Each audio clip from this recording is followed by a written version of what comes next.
अगर आपका दाखिल खारिज बार-बार रिजेक्ट हो जाती है तो हो सकता है आप ये 5 गलती कर रहे होंगे। और आज मैं आपको वही 5 दिखाने वाला हूँ, जिसकी वजह से 90% लोगों का केस रिजेक्ट हो जाती है।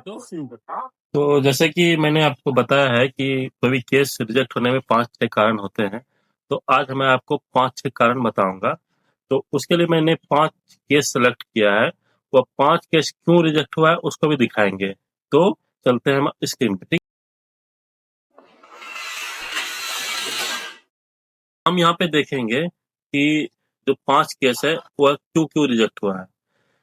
तो सबसे पहले हम ये देख लेते हैं 3871 केस, ठीक है, अतुल कुमार के नाम से। इसको ओपन करेंगे, नीचे हम आएंगे और यहाँ पे देखेंगे जहाँ से सीओ सर रिजेक्ट किए हैं और क्यों रिजेक्ट किए हैं उसको देख लेते हैं।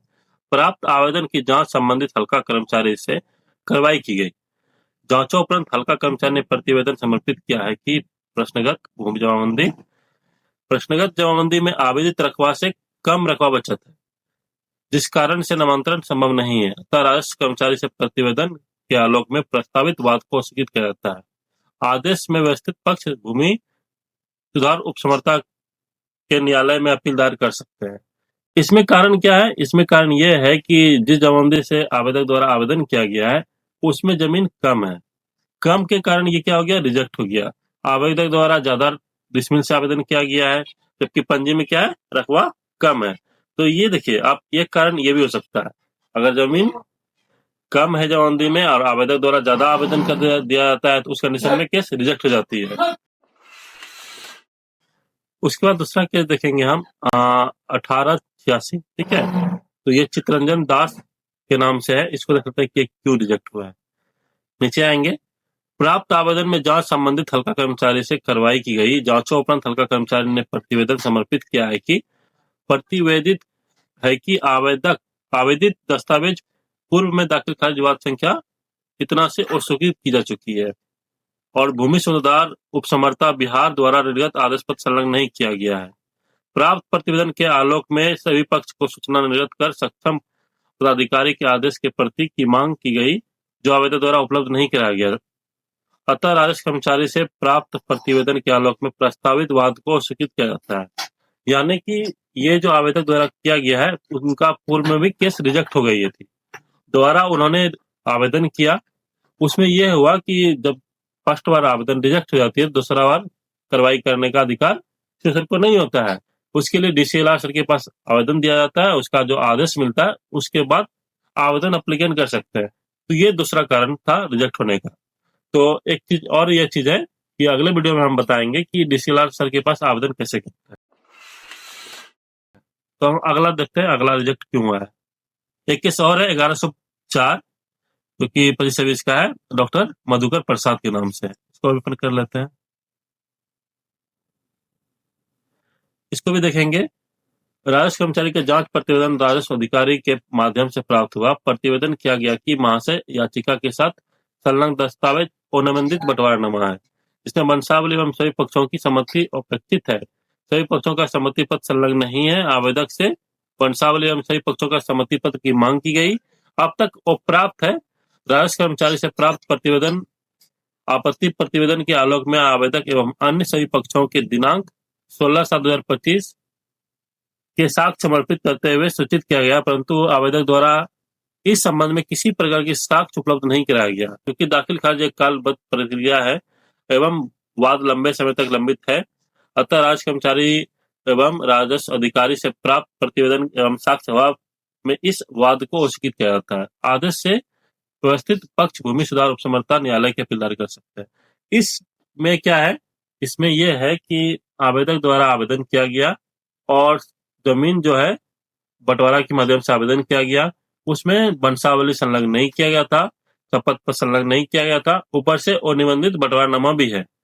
तो इस प्रक्रिया में दस्तावेज अप्लीकेंट को सूचित किया गया था आम खास के माध्यम से, बट उन्होंने क्या किया? प्रस्तुत दस्तावेज नहीं किया, इसी कारण से क्या किया गया? इस केस को रिजेक्ट कर दिया गया। तो अगर आप बंटवारा के माध्यम से आवेदन कर रहे हैं तो उस कंडीशन में आप दस्तावेज जरूर लगाएं। दस्तावेज क्या क्या लगाना है वो बता देता हूँ मैं, ठीक है। वंशावली, सहमति पत्र, अगर संयुक्त जमाबंदी रैयतों के नाम से तो संयुक्त रैयतों का संबंधी पत्र, ये सारा दस्तावेज आप लगा के आवेदन कर सकते हैं। और भी डिटेल से जानकारी चाहते हैं तो अब हम इसके लिए आप कमेंट कीजिए, हम उसके लिए अच्छे तरीके से वीडियो बना देंगे। अब आगे देखते हैं, आगे वाला रिजेक्ट को रोजी कुमारी के नाम से है, इसको देख लेते हैं। ठीक है, तो इसको देख लेते हैं। राजस्व कर्मचारी द्वारा प्रतिवेदन दिया गया है कि मूल जमाबंदी एवं खतियान में खसरा 1242 को खो गो पार्ट में है, परंतु आवेदक ने आवेदन 1244 से आवेदन किया गया है। प्रश्नगत भूमि का नामांतरण पति के भूमि के को पत्नी उत्तराधिकार के तहत आवेदन किया गया है, जबकि पुत्र एवं पुत्री भी वयस्क है। ऐसी स्थिति में सभी वंशज भी भूमि के उत्तराधिकारी है, परंतु आवेदन में वंशजों का नाम नहीं दिया गया, अतः प्रस्तावित वाद को अस्वीकृत किया जाता है। आदेश में व्यवस्थित पक्ष भूमि सुधार उपसमर्था के न्यायालय में अपील दायर कर सकते हैं। इस केस में कंडीशन ये है कि जो आवेदक आवेदन किया है वह खेसरा जमाबंदी में पार्ट वाइज है, यानी कि 1442 को पार्ट में है, और आवेदक क्या है, आवेदक देखेंगे आप, वो 1242 से ही का आवेदन कर दिया गया है। एक तो ये रिजेक्ट हो गया, यानी कि जमाबंदी में जो खेसरा रहेगा उसको आपको उसी तरह से आवेदन करना होगा। यहाँ पे पार्ट वाइज है और अब इन्होंने बस संख्या से आवेदन कर दिया है। और दूसरा कारण ये है कि इन्होंने उत्तराधिकार के रूप में आवेदन किया गया है, और उसमें क्या है कि जो जमाबंदी रैयत के पति द्वारा उत्तराधिकार रूप में आवेदन किया है, जबकि उनके और भी वंशज हैं जो कि वयस्क के रूप में है, यानी कि तो उन लोग के नाम से आवेदन होना चाहिए, यानी कि सब लोग के नाम से आवेदन करेंगे तभी उत्तराधिकार के रूप में होंगे। ठीक है, तो ये उस कारण से भी रिजेक्ट हो गई। तो यहाँ पे दो कारण भी है, तो इस कारण से ये रिजेक्ट हो गई। अब अगला किस देखेंगे हम, अगला देखेंगे 5820। ये क्यों रिजेक्ट हुआ है, इसको देख लेते हैं। तो प्राप्त आवेदन की जांच संबंधित हल्का कर्मचारी से कार्रवाई की गई। जांचों उपरांत हल्का कर्मचारी प्रतिवेदन समर्पित किया गया है कि खाता 612 पर विवाद है।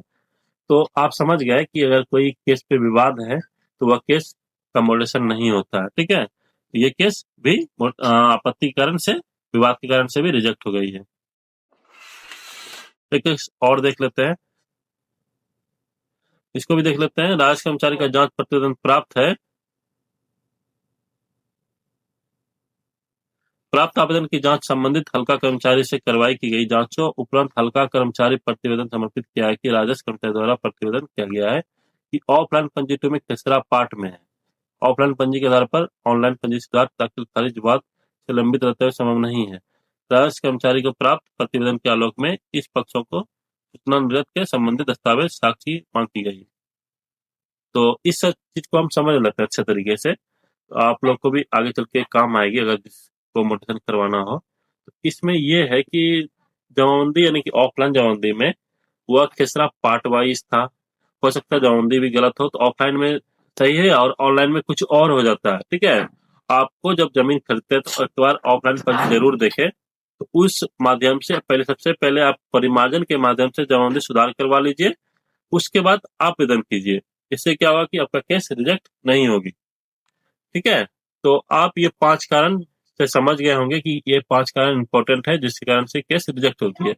और भी बहुत कारण है जो मैं आपको आगे वीडियो में बताते जाऊंगा। अगर आपका भी कोई केस किसी कारण से रिजेक्ट हुआ है, आप कमेंट के माध्यम से हमको बताइए, उसका हम सही सही निदान आपको बताएंगे। वीडियो अच्छा लगा हो तो लाइक एंड सब्सक्राइब जरूर कीजिए और जरूरतमंदों को वीडियो जरूर शेयर कीजिए।